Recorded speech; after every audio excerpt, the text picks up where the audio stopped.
Hello and thanks for joining me. This time I'm out for another wild camp, and at the moment I'm on the eastern shoulder of Pen Yr Ole Wen as we walk up Afon Clarke, and I'm joined with a couple of good mates, Mr. Darren Knight and Mr. Owen Clarke.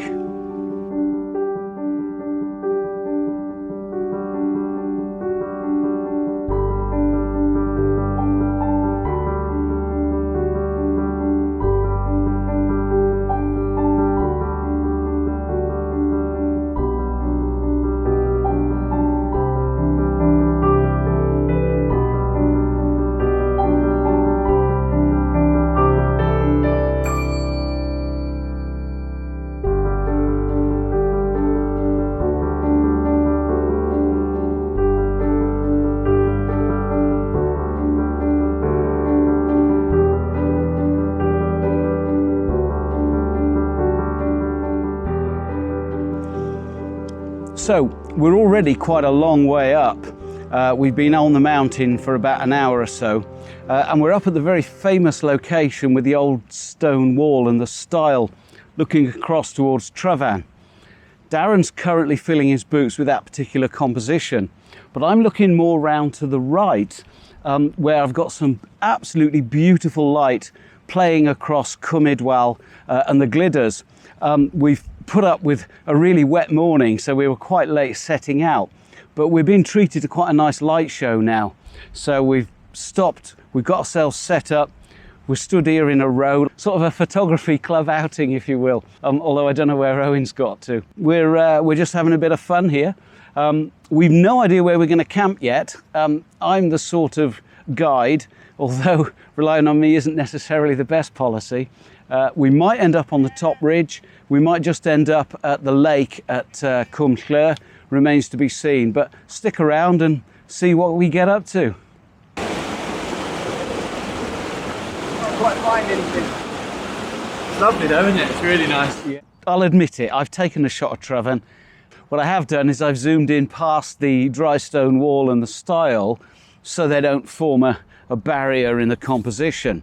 But that dry stone wall, as it leads down the valley, with Pen Yr Ole Wen kind of sitting behind it as far as the composition's concerned, even though it's a long way down.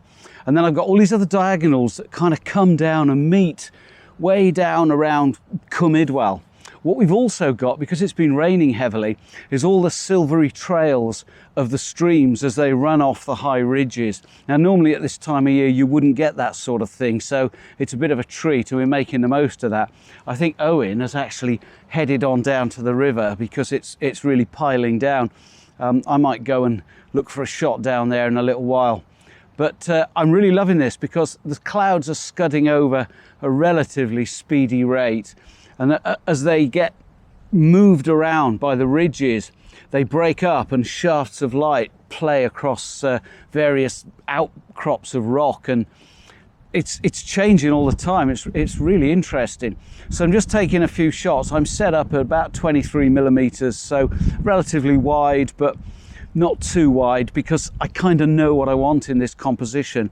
I've still got the back of my camera set to show me a square crop, because I don't really care what's left and right of this nice little angle down the valley. I've got Carneddau, Carneddau, all leading your eye down through the image. So I'm hopeful it'll be quite interesting. What I've also got is a really nice, gnarly textured clump of rock in the foreground as well. And I've got those positioned down in the bottom right corner to anchor the image. It's a standard ploy with landscape photography composition. So we'll see how it turns out. It's a very easy exposure. I mean, there's pretty much nothing to do. Just make sure the focus is right, because you can't do anything about that in post. And then just wait for the light. This could be quite an interesting shot if I get it just right. What I might well do is actually blend more than one exposure together. Not because I need focus depth, and not because I need to worry about balancing the exposure. I've got a 0.9 soft grad to control the sky a little bit. But light appears in different parts of the composition at different times. It's a long distance composition, there's nothing moving in it, so there's no reason why I can't in post pull together when there's a bit of light on the ridge just to the right of Travan, or maybe when there's a bit of light just in front of me over to the right hand side. So I might well play with it and pull together however many images I need to create the final piece.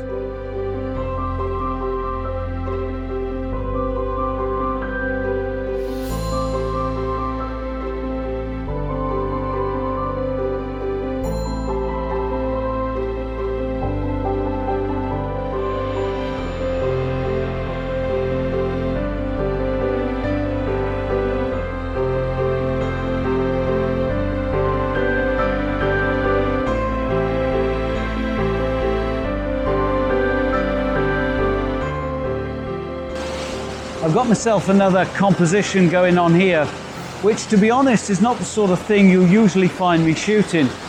This is more Tim Day's territory. So Tim, apologies if I cock this up based on your standards. What caught my eye about this, and it's a really important part of this particular composition, is that there's a little stand of reeds with a big piece of white water immediately behind them. So they're beautifully isolated, silhouetted against the white. And then the stream doglegs nicely through the image. And that's all I want. I'm not going for a big wide vista here. This is about the detail.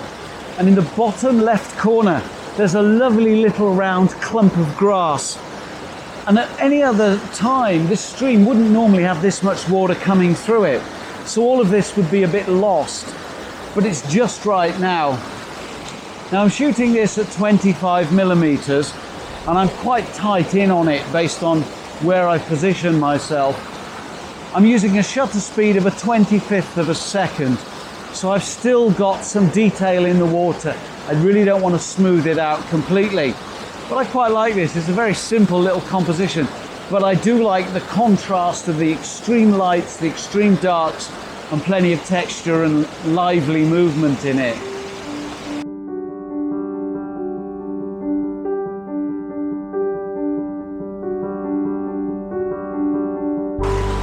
Do you want me to get out of the way? I'll go up there.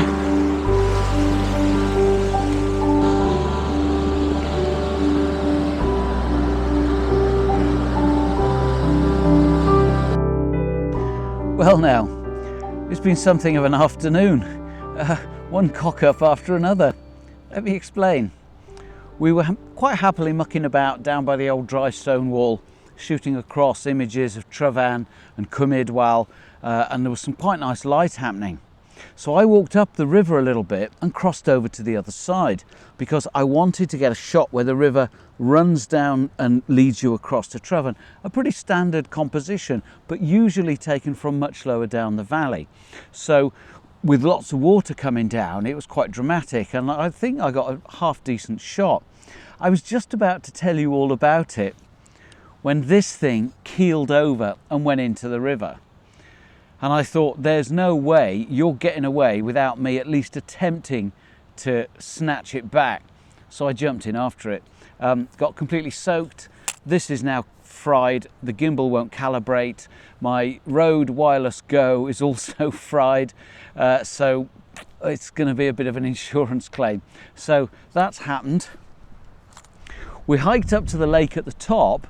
And we were originally going up to the ridge, but the weather has really closed in. It was supposed to be pretty clear by now, and it's solid grey. We're now about 8:30 at night, and it doesn't look like we're going to get any sort of sunset, and so I'm not sure what we're going to do.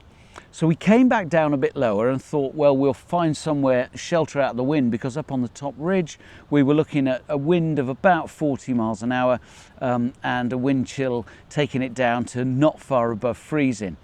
With it being solid grey, there was really no point hiking up onto the top ridge because there wouldn't have been any photography to be had. So we came down lower.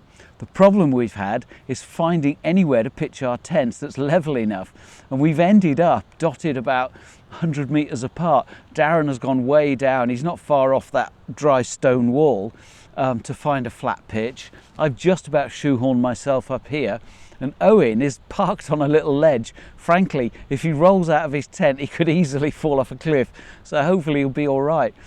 So we're nowhere near each other, but nevertheless, frankly, I've had worse days. I'm not too worried about the kit because I can claim on the insurance for that.